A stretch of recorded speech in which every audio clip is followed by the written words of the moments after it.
This is a funny thing that happened when I was like early college. I had messaged somebody and they were like, hey, here's my number. I was like, cool. Yeah, great. I messaged them and they were like, your messages are coming up green. Android. I literally texted them on the app being like, what happened? And they were like, you're an Android. I'm not doing that. I don't have an Android anymore. Yeah. Right, got an iPhone.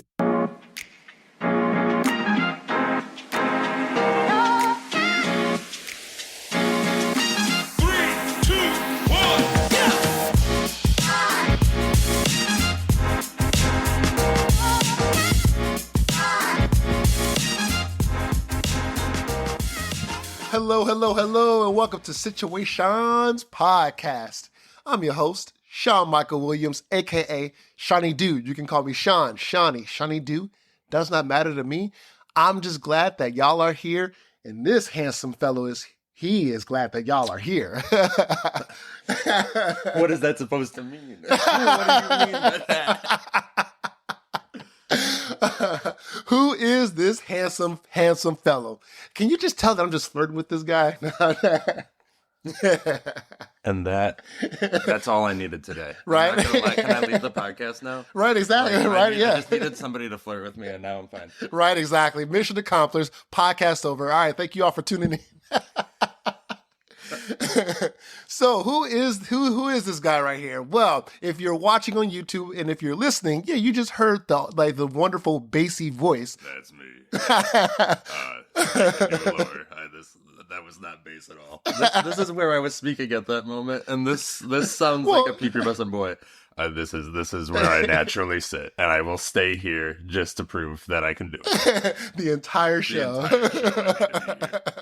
Well, I'm going to introduce my guest in one hot second, but a couple of things. I just want to thank you all for tuning into this show.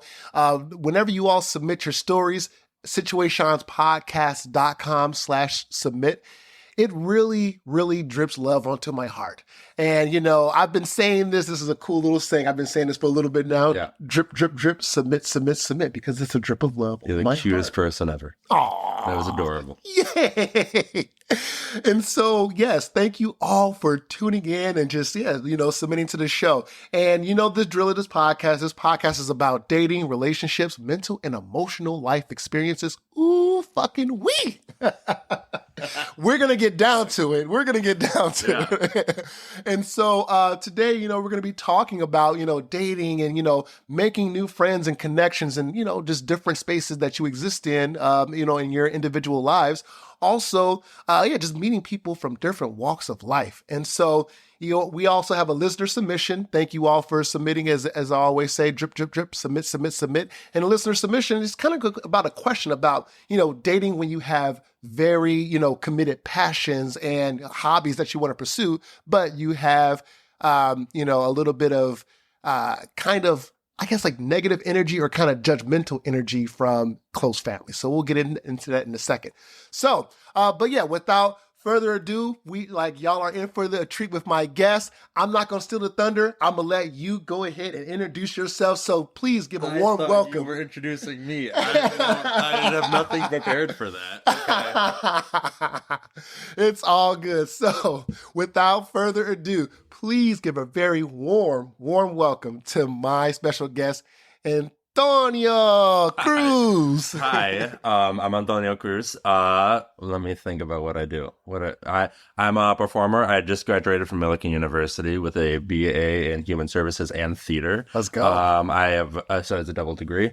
I'm an aspiring actor, hopefully a voice actor. That's like the goal. I just recently have been in productions of American Psycho and Stop Kiss as The Swing. And I'm now in Beauty and the Beast, which has been really fun for me. And I'm auditioning around and stuff. And I'm also a writer. I do a lot of magical realism. That's a lot of the things that I try and accomplish with this really intense ideas of like magic and whimsy and wonder and things like that, which I grew up with Disney. That's my passion and things like that. And I love animation, and that's where I kind of thrive as a creative. So I write kind of for that, but I want to like hit those deeper marks and like prove that it's not really just for kids. And it's like, and the things that Disney does, they're not for kids. Like they're not just for kids. It's for family audiences. And that's kind of where I thrive in my writing capabilities and stuff. I just finished directing and writing the musical The Path, which I debuted at Millikan University, and that's like been my passion project, trying to get that to a bunch of different theaters around the area. Slowly but surely, trying to get them to a bunch of different theaters. But I just recorded a cast album that's hopefully coming out soon. But yeah. Do you mind if I talk about the show for a second? Dude, go right out into it. Okay, Yeah. cool. If you are listening and you have any connections to doing theater, hit a brother up. Hit a brother up. Yeah, no, that's good. Yeah. No, The Path kind of follows. It's kind of like my favorite thing in theater and in storytelling is finding the weird and unusual stories and characters and stuff, and then finding the humanity behind it. So I looked at these creatures, the cryptids. Have you ever like Sasquatch, Jackalope, those kind of characters? They follow like a group of those characters, which is like inherently silly, and everyone like knows Bigfoot and things like that, and they also like joke about it. Like it's not really a serious topic at all. But in this realm, it's more you focus on these characters, but you don't really see them as creatures. You see them as individuals, as like people. There's a difference between people and humans in this world where like everyone is people, just humans happen to be like a species and stuff. But it follows these group of individuals who are ostracized and feel this fear of their own identity because of what is perceived as normal to the naked eye. And I like following this this darker path with these characters, and it's got folk music by the wonderful Indigo Egger and Priscilla Sabarin, who you can follow on Instagram. And I don't have those memorized, but if you follow me and then you follow them through that, do it. They are brilliant. They make the most beautiful music. Like I will work with them for the rest of my life. They are some of the best connections I've ever made in my life. But they, it's such a wonderful experience to have written this show. And so I'm trying to, push it forward, especially because I wrote it mainly because I saw myself in these kind of characters where, I'm half Hispanic. I look white. I feel like I don't fit in either category at all. But then I see that and I'm like, I can mask everything in either way. And I shouldn't need to mask my own identity because of what other people feel. And then I see my friends who can't do that and have to live themselves in hiding and stuff, whether it be through a gender or through sexuality or through religion or background or anything. It's hard for them to hide, and it's hard for them, and they shouldn't need to limit themselves and limit their identity because of what other people feel. And I wrote this show trying to kind of give them a voice and show them, hey, everything that you do is okay, and you are you're perfect just the way that you are, and you shouldn't need to feel like you need to hide that because of what other people think. And so I wrote this show for that specific reason, and it's a labor of love, and I hope to continue in the future. But that's that show. That's my spiel. I love that. I am done talking about that for right now. But dude, go all the way the fuck off. Give me some time. I will gladly do that. Dude, that is amazing. Thank you. That is so amazing. Go all the way the fuck off. And right. And if you are watching on YouTube, don't forget to get your Go All the Way the Fuck Off merch. If you're watching, it's going to be right here. If you're listening on Apple Podcast, Spotify, or wherever, this is only for, the YouTube folks. You got to head over to YouTube and subscribe to get the code. Get the code. Get the code. I need to get that code. Can I get that code? Oh, absolutely. Okay, cool. I definitely want to talk about dating in the theater space and how there's just so much that goes on with that. And, Absolutely. of course, there's no theater without drama. And now I took a drink of my water. Get ready for how we're gonna fit that into how long is this? Oh, like an hour-long podcast. Pretty I don't bright. know if we can figure that. Exactly. Like, there are so many like great people that you do end up meeting from all walks of life, kind of starting like at the top level. Yeah. Cause people that get into this space, like they come from all types of backgrounds and kind of like what we've seen. And, so just being like involved with the arts, it's so fulfilling because just being an entertainer, and like you can speak to this as well, dude, because like the feeling of just, entertaining other people, being one within your element. I've made so many friends in this theater space that I've never thought I would have been able to kind of, I guess formulate, because like if that makes sense, because, if I were to kind of like, let's say if I didn't do theater, would I have met anybody outside, like at a bar, like at the store, like where else would I have come across these connections, and kind of like how, you and I became so close in doing this show, Beauty and the Beast, and Come see Beauty and the Beast. I don't even know the dates. What are the dates for the show? We're already halfway through the run. By the time this comes out, it's probably not going to be a thing anymore. It'll be over by the time this comes out. Yeah, go back in time and see Beauty and the Beast. No, absolutely. But it's kind of crazy because it's like I typically don't date people in the theater space only because especially if it's like a show or whatever, sometimes I get a little bit worried because it's like, oh, is this just like a showman's? Is this like a real thing? Or sometimes there are people that kind of cause a little bit of drama. Well, I like that person first, or this person, and yeah. But it feels like high school again. Yes. Because you're in a situation where you are in a group, like a classroom, or like a class, where you're being your most vulnerable self on stage, and you are around other people opening your emotions up in a way that you're usually not like prone to doing in front of strangers, or in front of people that you don't know before that show. And so that's why it's like, it's so easy to kind of start having feelings for people in a cast, because you are your authentic self and they're their authentic self, and you're opening up and just being like true, and also just having fun. You're playing. You are like, when theater kids are, or theater people are just kids that haven't grown up, but like in a really fun and healthy way most of the time.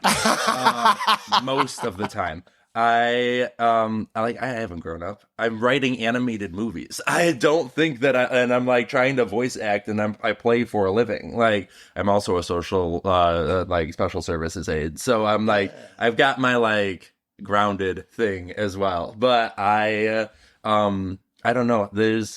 It's definitely it feels like you're back in a school setting, and that's where the drama comes from, because high school is the most drama-filled thing you can think of. College is also the most drama-filled thing you can think of, and you're just choosing to keep doing it. Yep. But making it worse because you are doing it while like telling a story, and sometimes those stories can be raunchy. Like you do Rent, and you do like, like Cabaret or Chicago or things like that. Exactly. Like you're like literally purposefully being over the top, like sensual and sexual and things like that. And that can just like provoke feelings and things like that. That's where, but I'm a little different than you in terms of, I love dating in the theater space, not necessarily in the show that I'm doing. I can, like, and that's I think it's totally fine, totally healthy. I think dating in the theater space is like dating the workplace. Like, you have your benefits, you have your drawbacks. You're going to see this person every day, or for a while you're going to see this person every day. And if it doesn't go the way that you want it to, and you make the move and they're like no, or you start dating, or you start like trying to see each other and then it doesn't work out, that can be what's the word for it? Problematic. It can be very uncomfortable and stuff. And as an individual, for me, who is a people pleaser and loves to make sure everyone likes me and no one has any like negative thoughts towards me. If I'm in a cast and I'm like, hey, you're cute. You're fun to be around. You wanna go get some canes? And they say no. And they might like turn their head to somebody else in the cast and go, this guy, he just asked me to go to canes. I'm like, not feeling it right now. And then that he could have at least said Cheesecake Factory. I'm just kidding. At least been like, let's get unlimited breadsticks at Olive Garden, right. And I would have been all for it. But he said canes, right? No, but I still think that like it can be so healthy because in theater, those are the most like-minded people to yourself. Mm-hmm. If you're a theater person as well. And like I've met non-theater people. I've never dated a non-theater person. Oh. Everyone that I've dated past junior high, they have been in theater and loving theater and like either doing it professionally or their family does it or like things like that. And they all understand the landscape. They all know what Tech Week is. So like they know that's the cool thing about being in a theater relationship is that they know what Tech Week is. They know how rehearsals go, how long they can go, how frustrating it can be coming out of a rehearsal space. They know cast parties. They know what this and that is. Like everything feels more organic and feel like if I was to go and date or ask out somebody who was more in the athletics department, I would love that because I don't know anything about that. I feel like we would have really good conversation because they can catch me up. They can teach me, like I know the fundamentals of what football is, but they can teach me more about like how the teams work and stuff. I know Travis Kelce. That's pretty much it. And that would be only because of T Swift. What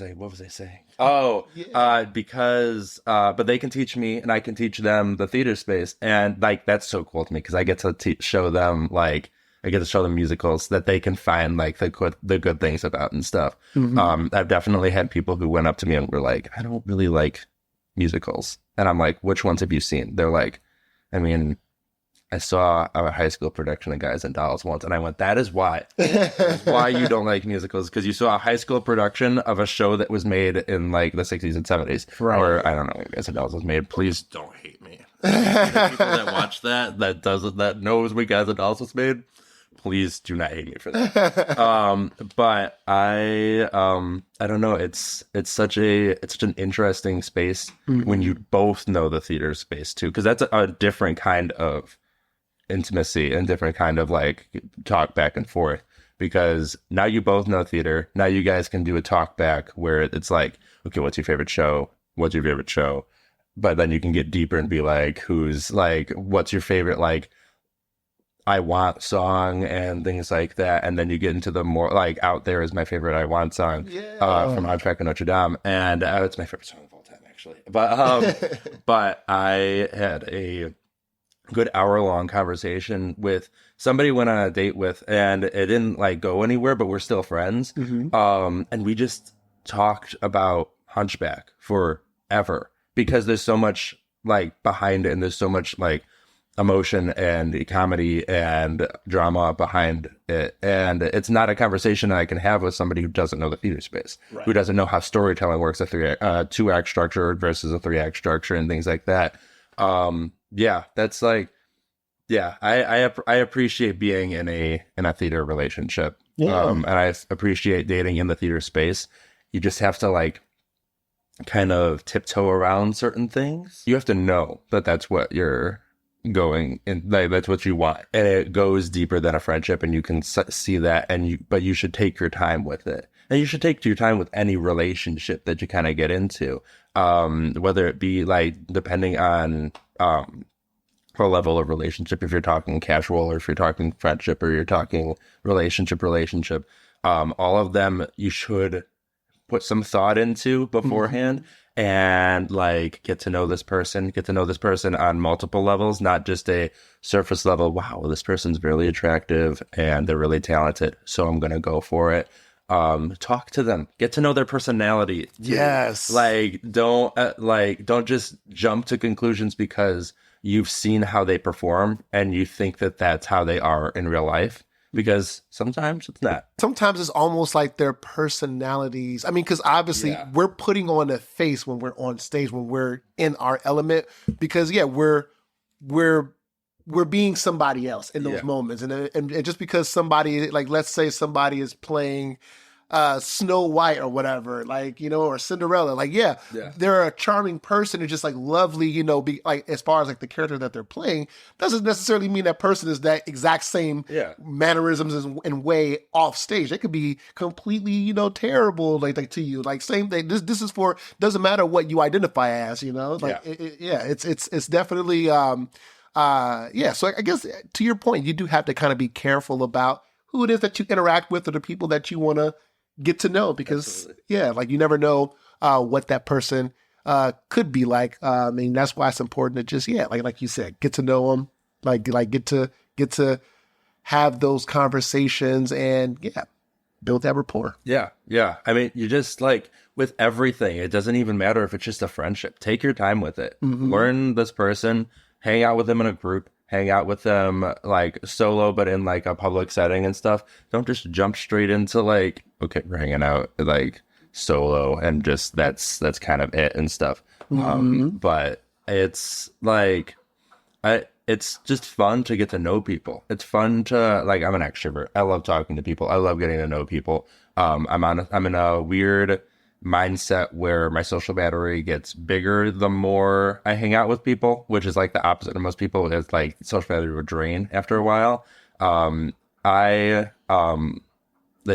friends get really annoyed with it when I'm like, I hang out with them for hours and they're like, I'm tired. And so they go home and I'm like, cool. Yeah. And then I go hang out with somebody else and they like text me seeing that I'm on like Snapchat with them and they're like, why was I not enough? And I was like, no, I just don't want to go home right now. And I really want to be out with stuff, like talking to people and then like just building friendships and stuff. No, because like last night we were at a party. We were and I met people that I was like, wow, this is a connection I never thought I would never have made if I was not at this party. And if I would not be at this party if I didn't have the friendships that I've made in the theater space and stuff. But so like relationships, they're not confined to just romantic and they're not confined to just sexual. They are confined to like, they're not confined at all. They are just open-ended. You're building a connection with an individual and that's fun. That should be fun. And if it's not fun, don't do it. Right. Yeah. If it's not a good connection or you are just surface level, like trying to find that conversation topper, things like that. It's like regular dating. Don't do it if you don't feel like it's healthy for you or the other person. Right. You just have to make sure that both people are in the right headspace for this and then move forward. Like, I don't know, all of these showmances and stuff that everyone says don't do it, it's trap, like it's gonna end badly, like by the second week of the show you guys are gonna hate each other and then you have to kiss on stage and things like that. And it's like, it doesn't have to be like that. It doesn't like, sometimes if the connection is there, then go ahead and do it. And if it kind of messes up along the way, then don't be the person that makes that an issue. Yes. Don't like, right. If it doesn't work out, don't be the person that completely ignores them or is like talking shit behind their back because you think you're the better individual and it was all their fault that it didn't work out or things like that. Don't do that. Right. This can still be an acquaintance. It can still be a friend. I have like any type of relationship that doesn't go the way that you want it to, unless it is toxic. And like in that case, get rid of them and also notify your director, like notify the other people around you so that you're in a safe space and you feel safe. And then, but on the flip side, if it goes wrong and you made the mistake, then notify other people that you made the mistake and make sure that they're in a safe space and stuff. But Yeah. just like every other relationship, it's that's why I'm like, when you said that theater space was what we were going to talk about today, Yeah. I was excited because I've always had this this mindset of it is no different than anything else that you could possibly do. I can run into somebody on a stage in a scene that I have dated or want to date or things like that. And it's the same as me in my classroom when I'm working as a special services aide, and like a teacher that I'm like good friends with, that I'm also like, wow, you're cute. Like it's the same, like it's the same kind of thing. And you that can be a good thing, or it could be a maybe don't do it for the sake of your mental space or their mental space or stuff. Just figure out where both of you are, how both of you guys are like as individuals, and how both of you guys are like together, and then move forward. Right now, even in this, I guess, place in my life, I am, I definitely want a relationship, but right now I can't even afford to have a relationship because I have plans on moving next year to LA. Yeah. And so whenever I go on dates, I'll, let them know like, hey, this is where I'm at right now. I don't want to lead you on or make you think that, I'm like playing you or anything like that. So I like let them know like, from like day one. And even if it is someone in the theater space, and like I said, I typically don't, but I don't know, you're kind of starting to change my perspective about dating in the theater space. But I'm nothing if not persuasive. I'm a writer and an actor. That's all I do. Exactly. So like the couple of times that I have been involved with somebody in the theater space, like they've been aware, like, okay, yeah, all right, this is just, fun for right now. If we're both consenting adults, like they're cool with it, I'm cool with it. Cool. But yeah, I guess talking about the whole dating space in general, like my current status, I'm currently single. I've been single for about a year. My ex, it was like a very toxic relationship because we argued a hell of a lot, like almost every day. Uh-huh. And, we both come from traumatic childhoods. So I was abused by my stepdad, like verbally, physically, mentally, emotionally, all the things. And she like experienced the same thing from her father. And so we have this we both have like this hurt child inside of us. But I had theater, I had music, I had all these different outlets to kind of get past and, not think about the negative things that was going on in my personal life. And then when I left home at 17, I was just so focused on doing like the work on like myself and making sure that I don't project like any of my past trauma onto anybody else and stuff like that. So, kind of just being in that relationship with her for like a year and a half or whatever, because we met like literally May of 2020, like literally during the lockdown. And how did you meet during the lockdown? Okay, Cupid.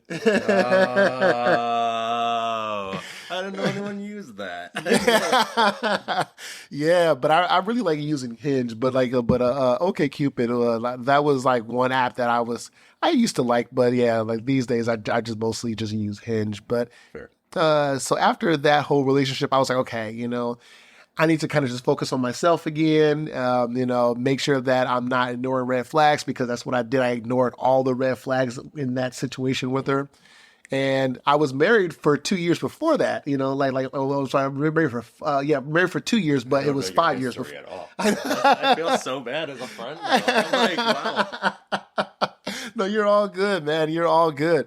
It's like, even with like the divorce, like to make a very long story short, ex-wife, then wife cheated on me right before, fiance cheated on me right before the wedding. Still went through with it because our families were close. And I was like, maybe I can learn to get over it. Maybe I can learn to forgive and forget. But 2 years into it, I just couldn't. No. And I just couldn't trust her the same. And so, asked for like the divorce. And yeah, that was kind of like it. So we were married in 2016. So I was 24 when I got married. And then, we divorced in 2018. And then I was just on the dating apps, like later at the end of 2018, just to kind of just say, okay, well, what else out there is for me? I've been dating around and stuff like that. And, I've definitely had my whole phase. I'm kind of still semi in my whole phase,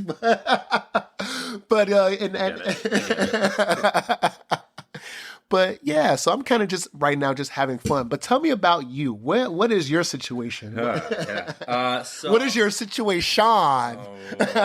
way to tie it back in, trademarked. So currently single. I've been single for 5 months. I'm not gonna do the math. I don't want to do the math right now. I've been single for 5 months. Got out of a 2-year relationship. Amazing person. And I wish nothing but the best for her. And we it was not a bad relationship. Broke up because of distance. For most of that, basically it, just because college and stuff. I just graduated, and but I'm not going to talk about that space just because it's not for their sake and stuff. But no, they're great, and I am now not sure where I stand as a person. I'm doing okay. I'm doing okay as an individual. What I'm looking for is kind of open-ended. I'm kind of floating, and if somebody if I see the connection, and that's kind of always been the thing for me. If I see the connection, whether it be a more casual or a more romantic thing, I will like to pursue that. But it always just depends on what their mindset is on things, and I just go with the flow. I like having a easy mindset on things. I've had a couple of trying to get back into the dating scene, and then I just get reminded about just where my headspace is at, and I've gotten into places of, oh, they're seeing somebody else now. I go on a date with somebody, and then we kind of don't talk for a little bit, and then I find out that they're dating somebody else. I'm like, oh, okay. It's been fine so far. And I'm learning to. Right now, I'm in a big space of self-improvement and self-love. Well, I'm trying to. Don't give me snaps yet. Don't give me snaps yet. I love the idea of self-love, and I will always support it for my friends and for the people in my life. I struggle with it as an individual because I am a people pleaser, and I value myself based on how other people interact with me. If I walk into a space, so I like Milliken so much, is that I feel like a celebrity when I go over there. I'm walking down, because it's such a small school, and it's a theater school, so everybody's extroverted, everyone's big and loud and things like that. But I walk into a the bar over there, or I walk down the street. Last month, I went out to eat Indicator with a couple of my friends. And I was walking out of the restaurant, and 2 cars passed by, and filled with people, and they're all screaming my name, being like, Antonio, you're back in town. Why the fuck did you not tell me? Go to the bar tonight. And I'm like, oh, y'all still love me. It feels so good. It feels so good in that space. And right now, because I'm not at Milliken, everyone else is. Most of my friends are over there, and they're having their weird college lives of oh, I have to go to rehearsal, I have to go to practice, I have to go to class, and this and that and this and that. Most of the people that I hang out with, they're in these leadership positions in our Greek organizations, or in our dance groups, or they're in the big main stage shows and stuff. And I'm so proud of them. But I'm sitting here I have my 9 to 5. Well, it's not. It's my 7:45 to 3:15. And then I pack up. I go to Beauty and the Beast.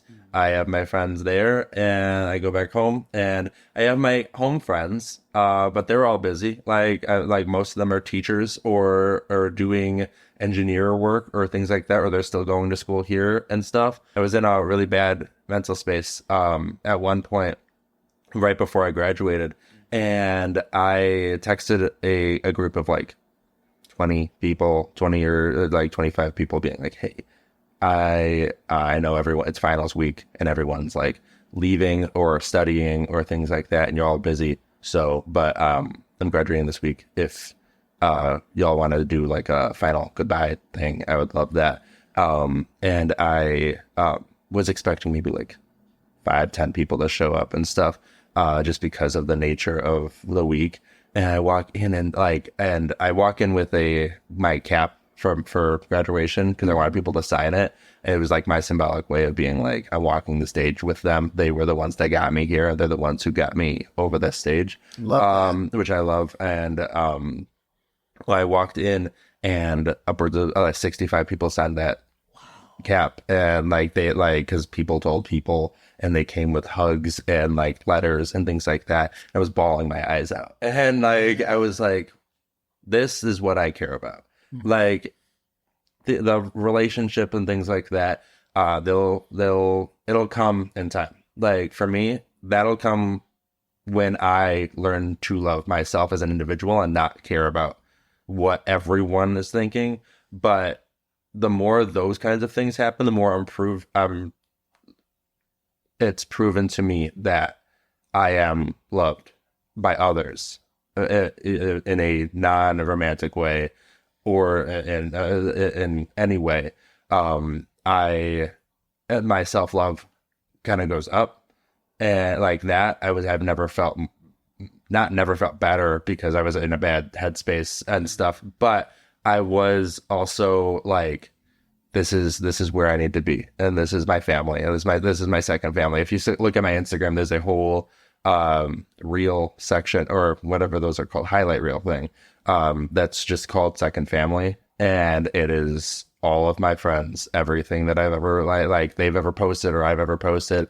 I mean, I don't like include everything, but most of it is that, and it's just me proving to myself that, yeah, no, I have a family, and it's everywhere. They are everywhere across this country and across the world and things like that. And now I'm like, okay, they like me. Do I like myself? Like that, and that's where I'm struggling, and I like get into a space of am I qualified enough to perform for a living, or am I qualified enough to write for a living? Am I good enough and things like that?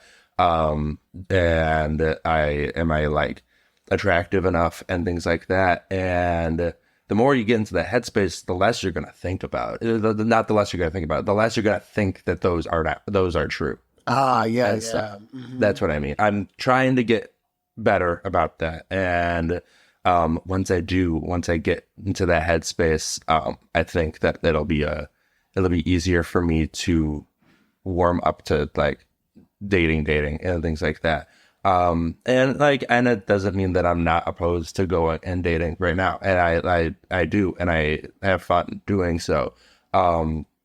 It just means that I need to not only go on dates and have that be the only thing that gives me self-love, because that's not giving me self-love. That's giving me self-affirmation, that's giving me affirmations and validation, but it's not giving me the care for myself that I probably should have. And everyone should have.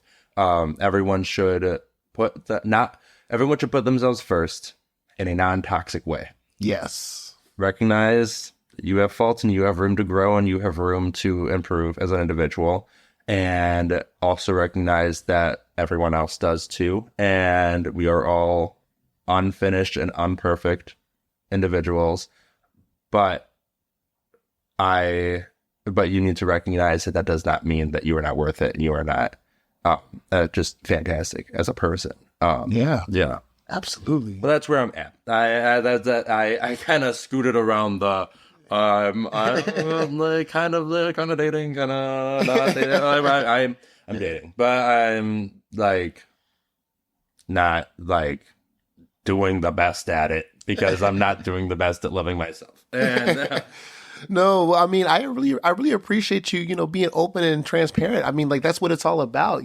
just, kind of just talking about the things that, because we all go through stuff. Yeah. We all Yeah. go through stuff. So I really appreciate the vulnerability. Of course. Of course. So the dating pool, is definitely, large. I don't really go for a type of like ethnicity or anything like that. I kind of just go for character. Yeah. Like if there's a good vibe, we really kind of, I guess, get each other like not like of course at the end of the day no one's gonna like fully get somebody and out that like one day, but if it's like, okay, I understand like this person like where they're coming from, I like their energy, I like their vibe, we connect on some things, and so it's just kind of like I want to make sure that whoever it is I'm sitting across that table from is bringing the like authentic version of themselves. Yes. Yeah. So and then even just being on like the dating apps is just, so complex because I do have great conversations and stuff like that. And my goal is to get to that actual date, like to get off the app onto the date. Sometimes I have come across some connections where it's like, I'm trying to set up the date and they're just like not responsive or just kind of just like fall off. And it's like, okay, if you're going to be playing games, why are we on a dating app? Yeah. And I'm happy to share some of those screenshots and the receipts with you, with the listeners. Like if you go to patreon.com/Situaseans podcast, subscribe for starting at $3 a month, less than a cup of coffee, So like if you subscribe there, you'll get all the screenshots, all the good stuff. But yeah. I will not be doing that. That will not, my receipts will be fully not there. Right, yeah, not his receipts, but my receipts will be there. But we do censor names and faces. No, absolutely. I just have had several like. There was one person who. Then this is a funny thing that happened when I was like early college and stuff. Like, and I had messaged somebody and they were like, "Hey, here's my number," like, and then stuff, and I was like, "Cool. Yeah, great, cool." And then I messaged them and they were like, "Your messages are coming up green." Android. Blocked me because I was Android. I literally texted them on the app being like, "Was that what happened?" And they were like, "You're even Android." I'm not doing that. I don't have an Android anymore. Yeah. Right, got an iPhone, right? I mean, yeah, having an Android, that is an ick. No, I'm just kidding. I don't have it anymore. I know. Right. Right. So at one point, you were a walking ick at one point. I think this makes up for it. Right? Yeah, so It does not make up for it. I'm not gonna lie. But yeah, so I guess, sometimes I do have a little bit of an issue when it comes to, I guess, people like asking others about their body counts that you're dating. Now, if it's like friends or whatever, like they want to know, like fine, but if it's like someone that you're going on a date with, why would, like, let's say, and this has happened to me maybe about 3 or 4 dates in, like we're like about to hook up or whatever, or even after a hookup. It's happened a couple of times. Yeah, so I just want to know, like, like how many women have you slept with? And I'm just like, well, why would you want to know that? I'm like, you're going to get an answer that you most likely are not going to like. mm-hmm. And what if a guy came to you and just like, yeah, so how many guys have you been with? Or how many women, like, whatever it is that, so it's just like, I don't know. I feel like I wish there was a way that question could be asked without it being, I don't know, just so forward. Forward, yeah. Yeah. I mean, I don't care when people ask me because I'm open. I'm an open person. And I like to just be my authentic self and show, hey, yeah, I've had fun and but also like I don't think that it should matter on either case because right. the horror stories I've heard from any of my like girlfriends like that are like this guy I was talking to found out that I'd been with 2 other people and was like, "No, you're a whore," and I'm like, wow, dude, are fuck you kidding that me? guy. Yeah, dude, are you kidding me? Because like wow, what's like? Because you're like, I guarantee you that guy's probably like trying to sleep with anybody that he can and that kind of thing. But like, it's not like it's not a bad thing. It's like and it's honestly it's admirable that they're vulnerable, that like they're putting themselves on the line and stuff. Like I get scared, like I get, and I feel like it's natural and should be in the case of getting scared, because you are opening yourself up in a way that most people will never see you. And to a person who, if you're in a relationship, you're like all of your emotions and feelings are on the line. And if it's somebody that you've never met before and you're trying to like hook up and things like that, it's a like it can be dangerous. It can be and that kind of thing. But it's also like, let them be them, let them have fun, and they've done that, and they are choosing you.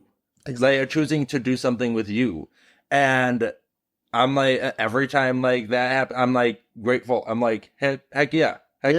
What, like, I don't understand guys that think that that's like, that means anything. That like, right. that makes them less of a person, or like, or something like that. No, let people be people. Let them do what they want to do, and what they do forward with you is what matters and stuff. And if they have made mistakes along the way, they should communicate those. Communication is key. But the like, if everything is okay, if everything is fine, it shouldn't matter. Like nothing should matter. Not nothing should matter. Like if you guys get tested. Like but exactly. like but get tested. No, I don't know. I've never understood that. I've never understood why that matters at all. I mean, it's a fun talk thing with like friends and stuff. And after a while in a relation, like not after a while, you should probably be transparent with whatever they like ask and want in a relationship. But like, joke around with it. I've joked around with like my partners have joked around about mine, and I've joked around about theirs. Like that's like, and we do it in a fun, loving, and caring way. Like it's not a right. We're not slut shaming you, or like they are. It's so it's so just weird, and I chalk it up to just how some people are raised and things like that. And like I get it. So like sometimes it's a religion thing, and sometimes it's that. But then find like-minded people. Don't and like share your values and things like that. Don't share, or don't like force them to share their vulnerable self because you feel like that's going to be a deal breaker for you, like that. Right. It shouldn't be. Exactly. Like it really shouldn't be. But yeah, that's my stance on that. I don't have a type. I fundamentally am like, if this person is truly meant for me, then or like there's a connection here, then and they'll become in any like size, shape, like face, whatever.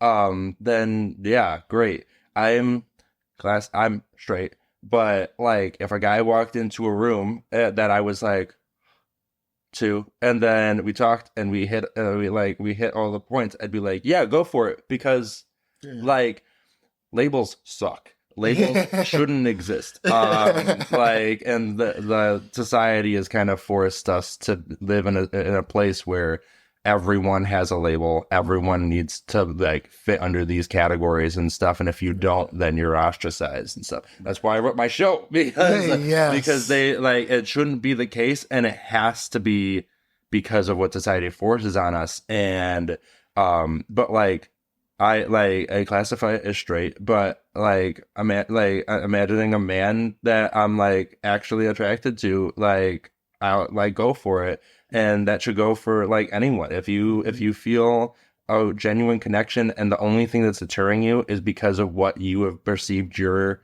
title to be, or what your type to be, or things like that, then stop confining yourself in a box. Right. Stop telling yourself that you can only be with one person, or not one person. But like only be with one type of person and stuff. Yeah. But yeah, I'm.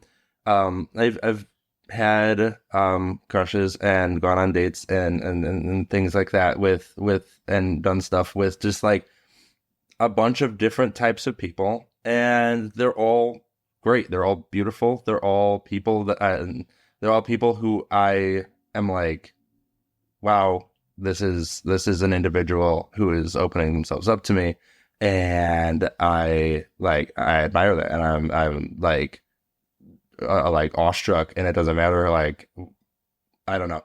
Yeah. I'm there for a reason. Yeah. And they're there for a reason, and things like that. Like, attraction shouldn't be like confined into like personality is what really should come down to. If you have a genuine connection with this person, go for it and do it. Absolutely. So yeah, no type. Yes. All right. Have like just vibing, just finding like-minded people. And when I find like-minded people, I'm like, yeah, go all the way the fuck off. It's so important, kind of like what you were saying, like, you know, to have those values, you know, make sure that you're respecting not only yourself, but the person that you're connecting with. And it's important to kind of have, you know, like it's important, like to, you know, to love yourself. And I love that you are on your self-love journey, man. I didn't mean to leave you hanging. No. This is a whip. It was a whip. It was a small whip. It was not a fist bump. You can go for a fist bump. Yeah. No. Damn. But yes, ladies, y'all are queens. It's, you know, it's okay to have standards. It's okay to have values. Oh, absolutely. Yeah. Like if there's something that let's say either if you're not feeling it or she's not feeling it or he, like whoever it is, we all have to have standards, right? Yeah. No, you should, like when I said type, like and things like that, that does not equivalent standards and stuff. Yes. Like you should always like know your self-worth and know that you as an individual should always put yourself first and find the person that you feel the most comfortable and the most safe with, and also like care about and love and things like that if you're in a relationship and stuff. Standards are like not like it's something that like I feel like I struggle with, and I probably should like give myself a little bit less of more grace. Yeah, absolutely. Yeah. No, because like if a guy's being toxic, get rid of him. Like that, exactly. That you deserve better than that. You deserve to be yourself and to be loved for every part of yourself and not just the parts that they choose and pick and choose and things like that. And that happens in a lot of relationships. It's like like there's like some people that come into a relationship and they, like have a surface level attraction for one another. And, then as you like know each other, there's like the icks come in and things like that, and you should love your partner and you should love their icks. Like like I recognize that I am a child as an individual. I'm very childish, but like I have maturity to me. You do. I like to have fun, and I like to be and things like that. And I would love somebody who appreciates that and doesn't see that as they have growing up to do. I'm like, yes, of course they have growing up to do. We all have growing up. Everyone does. But you should not erase that side of that wonder side of you that like has the life in you. That's why I do theater. That's why I have that's like the reason why I do the things that I do, and why I'm so like driven to be creative and to write and to act. Because it is a safe space for me to play and have fun and be childish for a little bit. And that's fine. But like obviously do your taxes and and be a responsible adult. Yes. And the things like that. And there's a maturity level to that and stuff. And you should have mature relationships and friendships and things like that, and not be like acting like you're in high school when you're like 45 and things like that. But you should still like not have to change like that for somebody and things like that, and have somebody love you for who you are and not who they think they can change you into and things like that.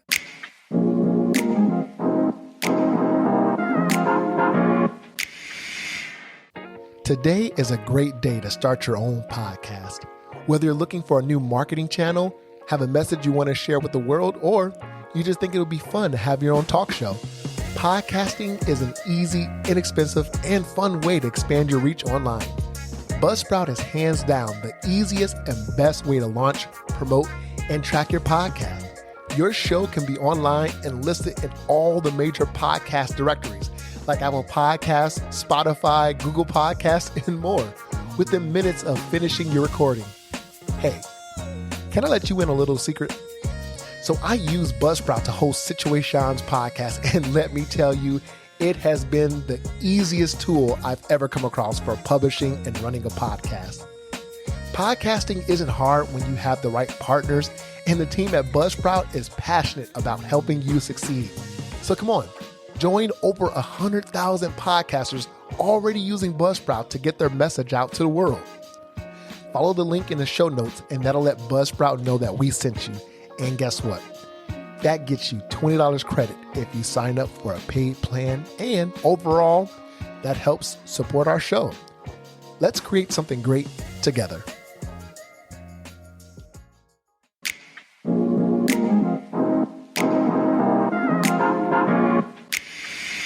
We got a listener submission, and we're going to unpack this together. You ready to do this, man? No. The answer is always going to be no, and I'm going to wing it. Well, It's kind of how I exist. Like, just throw with the punches. Like, yeah. Love it. It'll be fine. It'll be fine. I'm ready as much as I will ever be. Yes, let's do it. All right. So, want to thank the listener for sending in your submission. So, we're going to dive right on in. We're going to, Antonio's ready. He's ready. Why would you ever say that? Because the moment that I'm not ready, the moment I stutter again, over and over and over again, like I just did right now, this is going to come back. And just, Antonio is ready. And that will never be the case. Oh my goodness. You are amazing. You are a light of joy, man. Aw, buddy. Thanks. I try. Try my best. You don't even have to, bro. You don't even have to. So yeah, the submission says, finding someone when you have very committed hobbies or passions and dealing with families as relationships becoming serious. The family thing I know, especially coming from a large Italian family with a lot of opinionated people in it. All right. So this is a good one. Like to the listener, I just want to say, I definitely feel you. Like we hear you, heard, felt all the things, because we all have families that are, judgmental or, can be a bit, I guess, kind of just too on top of you and not letting you breathe, So yeah, let's go ahead and kind of just start from a couple of things that we want to talk about. If you're making a connection, I think it's important to kind of first and foremost establish what both of you like as far as like the passion and everything, kind of like we were talking about earlier, like the passion, hobbies, everything. And and you brought up a really good point about, hey, like that other person, if they really like you and like they want to get to know you, then, they're okay with their passions and things that you have, that like they want to support you and be there for you. So, I think, when it comes to like your schedule and everything, it's important to kind of, see how your schedules can align, especially if this listener, he's like he or she, whoever submitted this, they are, they said that they're a performer. So I can almost imagine the schedule. I didn't even see that was part of the thing. Okay, cool. Yeah. So, because they're, trying to be, I guess, they're trying to figure out how they can, navigate, this space. And so I feel like sometimes it is easier dating people that are in the same field as you, kind of like what you were saying, you date people in theater because they understand it. Our time really is valuable, but I think if the listener, if this listener cares about the connection that he's making, he's going to make time for her, and then vice versa. She's going to make time for him. I think with the judgmental side, as far as like the family being judgy or anything like that, I would almost say to the listener, like, maybe you should look into, as far as, okay, let's say you two are having a really good date, you two are hitting it off. I would say take some time and kind of have that talk together and see when is the best time to introduce this person that you're seeing to your family. Because if it's like a couple of months, of course, you know, your family's going to be judgmental and all that. Like, who is this person? But because it's like, yeah, they don't know how long this is going to last. But if it's like a year or so, or if it's like I don't know. year. Yeah, at least a year before you meet the family. Yeah, if it's a serious thing, at least like maybe like I'd say 6 months to a year. Interesting. Okay. But you know, I definitely want to hear your thoughts. Well, no, you can do whatever you want. It depends on the family, I guess. Yeah, but my partners have always met my family probably within a couple of months of no. I've in terms of relationships, Yeah. I only had 3 real authentic relationships in my life. One of them is in middle school, so I would not call that a real authentic relationship. 2.5. 2.5. But like one was 4 years, one was 2 years. And my literally like my best friend is the 4-year relationship. And we are ride or die. Like there be the best man at my wedding, most likely, and that kind of thing. Yeah. And because gender roles.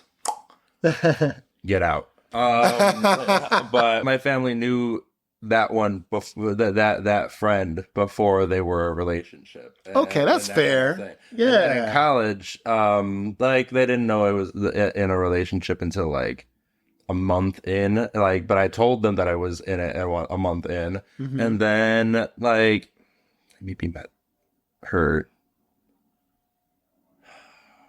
in person. It was actually it was maybe closer to a year, but that's because of the nature of college and stuff. Yeah. Because I think they met her during the summer that year. So it wasn't a year, but it was like maybe 6 or 7 months. But it's still like, it depends on the family. It depends on the person. At the end of the day, your relationship is between you and the other person. And nothing should affect that besides you and the other person. Yeah. If your family tells you no, sad. Exactly. So sad. Right. Like you can't let them. Like you can love both individuals, like the family and the relationship, and realize that you need to not listen to the family and still love them and still and things like that. And if they hate you for loving the way that you do and the person that you do, then that's a toxic family dynamic. And maybe you need to put some space in there or have some therapy between you and your family. Because there is nobody that should stand in that space besides you and the other individual. So yeah, that's my stance. My stance is just like, I get it. Because I'm always afraid to introduce my family to somebody, but like, there's a little bit of an excitement to it and stuff, and like, a family could be strict. I've never had that really, and but they want you. You have to realize that sometimes, most of the time, depending on the family, they want what's best for you, but you know what's best for you more than anyone. Yeah. And you should not have to change who you love and how you love because the people that happen to raise you say that this isn't the right person. You can find that out for yourself. Yeah. Absolutely. Now, if they find a toxic thing, communication is key.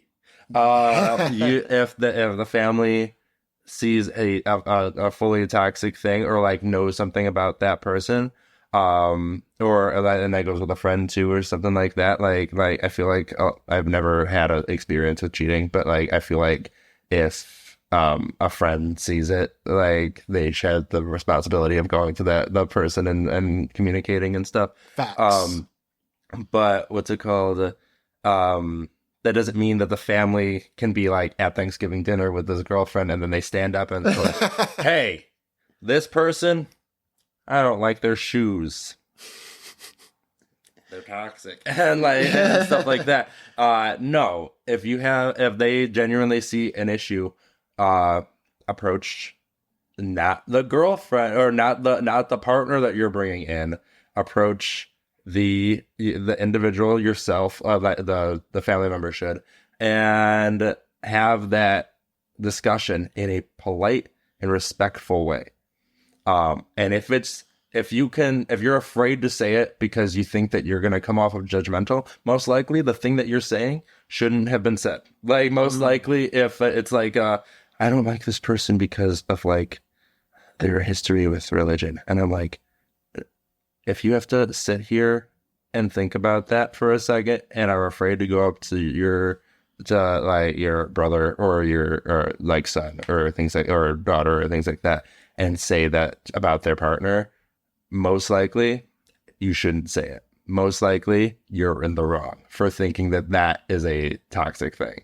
Right. But if it's like this person have heard from like a first-hand account has gotten into like fights here or like has been abusive here and things like that, yes, communicate that. That should be known, because if it's not known, you're in for a rude awakening, and we don't want anybody in that kind of situation. And so if you're looking out for your family or something like that, that's one thing. But if you are just hating to hate because you have an opinion, so does the person that is in the relationship, and they are the one that matters, not you.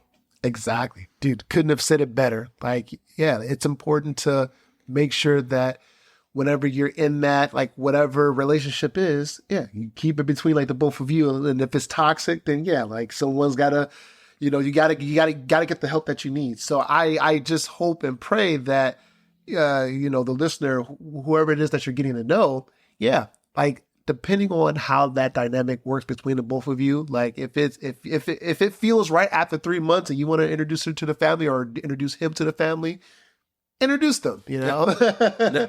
If it feels right and both people have communicated that, don't trap them. Don't tell them. Don't say, "Hey, we're going for a picnic," and then their parents are like sitting there. Don't do that. Don't do that. Yeah. And as long as it doesn't feel pressured at all, like, come on, we've been dating for 3 months, or come on, we've been dating for this long. Like, when are you gonna be my family? We've been dating for a week. Why haven't you bought the ring yet? Right. Exactly. So, don't make each other feel pressured to meet the other person's family. Yeah. And now, if you all have healthy dynamics, exactly. Now, if you all have been dating for like a couple of years and you still haven't met each other's families, that's another issue. Yeah, then there's a deeper issue to unpack. And so, yes, definitely talk to your therapist. That could be like, the family is extremely toxic and they shouldn't like that. Yeah, exactly. In that case, I get it. Yeah. Don't do it. Yeah. If it's a toxic family, yeah, exactly. Yeah. Don't bring your significant other around. Yeah, for sure. Yeah. Because you don't want to subject your significant other to the same trauma. Like if anyone out there has a traumatic type of experience with a very toxic family, yeah, you don't want to subject your significant other. So yeah, kind of like what you were just saying, like, you just got to be careful with, you got to not careful. You got to be more, yes, careful, but mindful of each other's space, mindful of where each other is at as far as like, how is this relationship progressing? Yeah. So, yeah. So if you have committed hobbies and things that you want to pursue, you have to pursue them. You can't let anybody get in the way of that. Yeah. You have to make sure that the time that you're spending on your hobby, like especially for the listener's sake, I think the listener has to make sure that their time is being spent evenly in their hobby as well as the other facets of their life. Because if it's like you're spending all your time in your hobby and you're not paying attention to, like, your family, your friends, or the people that you care about, it's not going to be like that. Hobby is just going to kind of just, even though you're pursuing your passions and your hobby, but at the same time, you're going to just be completely drained because all your time is going there. You're not dividing it between other things in your life. So, Yeah. It's the same thing with the theater space, because that's my hobby. My hobby is writing and acting and things like that, but it's also my profession and stuff. I am lucky enough that is the thing that I want to do with my life, as well as the things like that. But like, there are people who are like, I like to build cars, or I like to do this sport as like a recreation thing, or things like that. And go you, or things like that. And I like shopping and things like that. All of those are self-help things. They're the things that keep you from falling and being like doing your 9 to 5 and then going home crying, going to bed, like that kind of thing. Exactly. All like it is very important for an individual to do the things that make them feel special and like they matter and things like that. And like being a part of a team, being part of a cast, being a part of anything like that is so important, especially as you grow older. You're not in school anymore. You're not seeing people that are like, you're not like seeing your friends every day. Like maybe you have coworkers that are also your friends, but like it is important to have that camaraderie outside of the workplace. And these, and in a relationship, they should recognize that and stuff. A lot of the times you find your relationship in those things, and that's fantastic. But if you don't find them in those things, because I would love to date somebody who is in the like the athletics world, and they know like all of the like they follow all the sports, they got their fantasy leagues and things like that. I know nothing. I know none of that. I do a thing at my school where one of the teachers or one of the other aides comes around with a score sheet for the week's football teams, and we don't bet, but we see who's gonna win, who's gonna lose, and we try and tally things up. I just go based on the cool names. I'm like, the Rams sound really cool, I'm gonna pick them.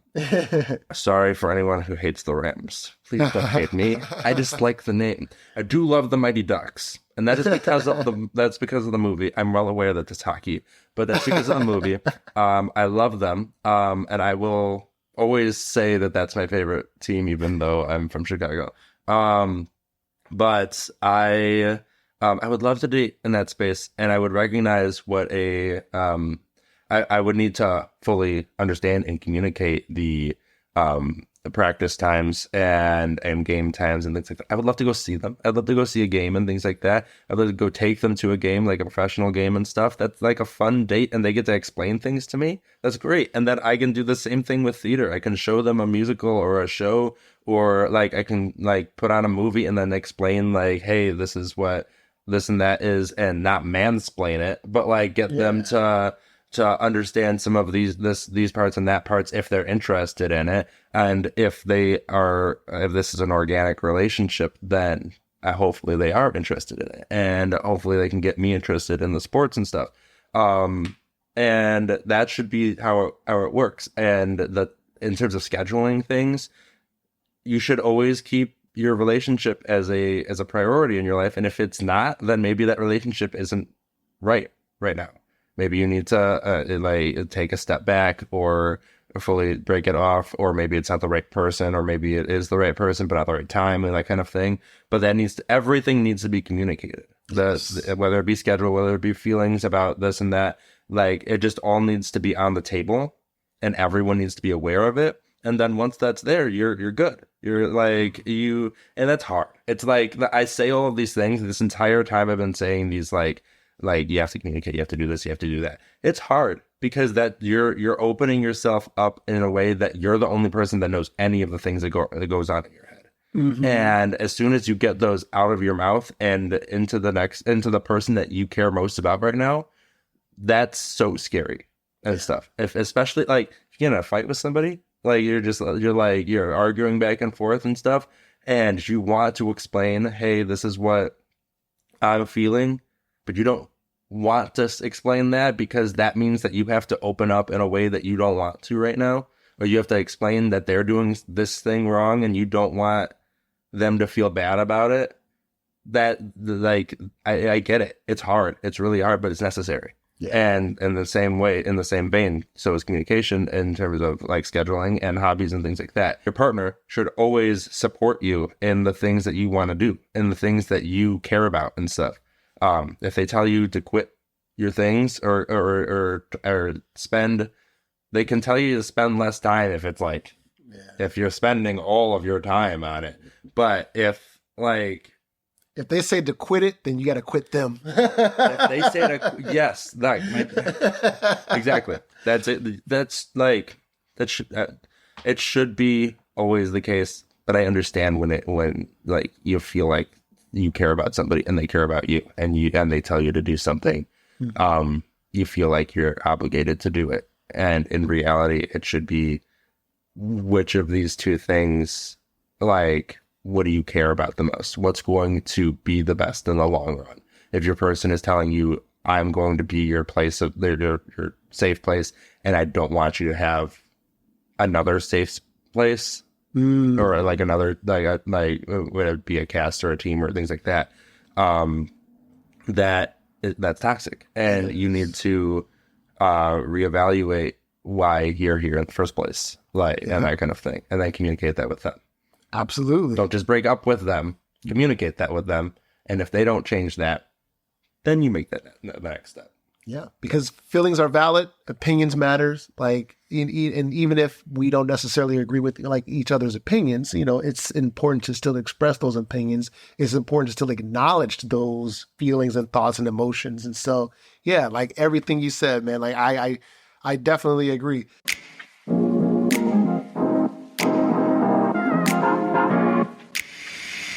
This should now be called Antonio's pod. No. I cannot do this. All right, this podcast is now yours.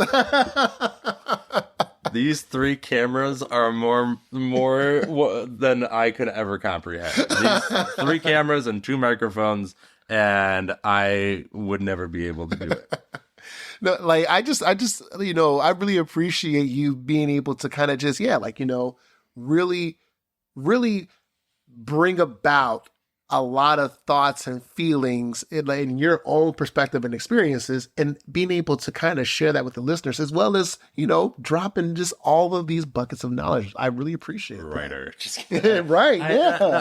I love, I'm a people person, I'm a people pleaser. And I went to school for human services and theater. And so I like to entertain. I like to have fun. And I also like to help people and stuff. And the reason why I went to human services is that, like, people feel comfortable talking to me and being around me. And I love being there for them and stuff. And like, sometimes I feel like it could be taken advantage of and stuff. And that's where the self-love kind of thing comes in. But I'm in a place of, like, I love doing this. I love being a guiding light for somebody, or like opening myself up so that they feel comfortable opening themselves up and that kind of thing. But yeah, I'm not a smart individual. I am just I just stop. Words. You are. We're not talking about this right now. You are smart. You matter. I went you are to a loved. school, which I love, and is Columbia. so valuable. But also, I can't do simple math and science. No, just common sense. Absolutely not. I had somebody, I was going to a party the other day, and I was like, what's the address, to one of my friends, and they went, I don't know, but I can tell you, like, the directions, how to get there and stuff. And I said, no. I said, yeah, like, that's not good enough. I cannot follow that. That is common sense stuff, and that's not me. I couldn't tell you what street I live on. I can tell you my address, but I could not tell you the busy street that it's conjuncted to.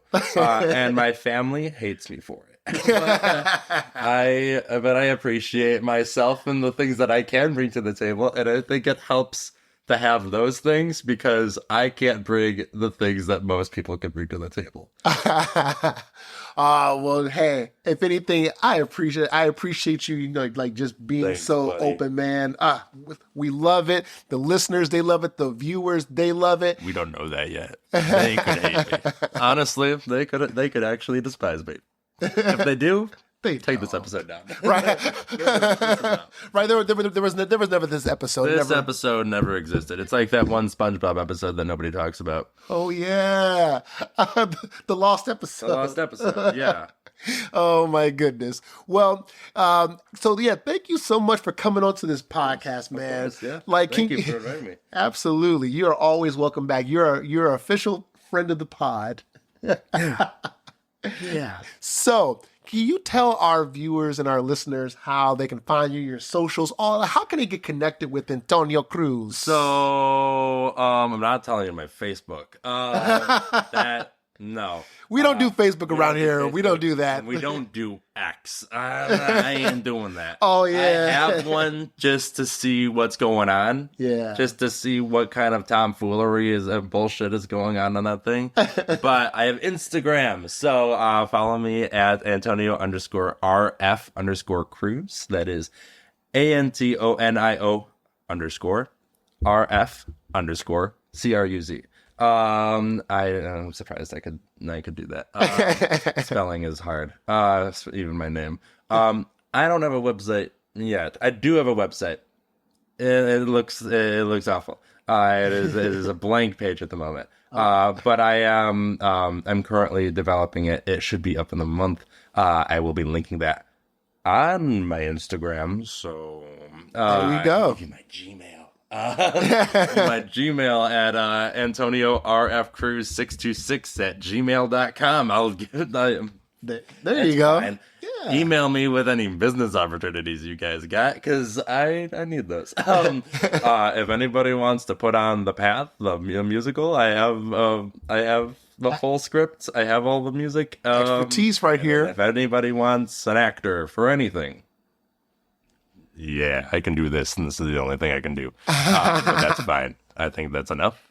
I am enough. I am enough. Yeah, enough. Exactly. Yeah, that's my socials. Those are my socials. Love it. And ladies, he's single and ready to mingle. Yeah. So jump in this guy's DMs.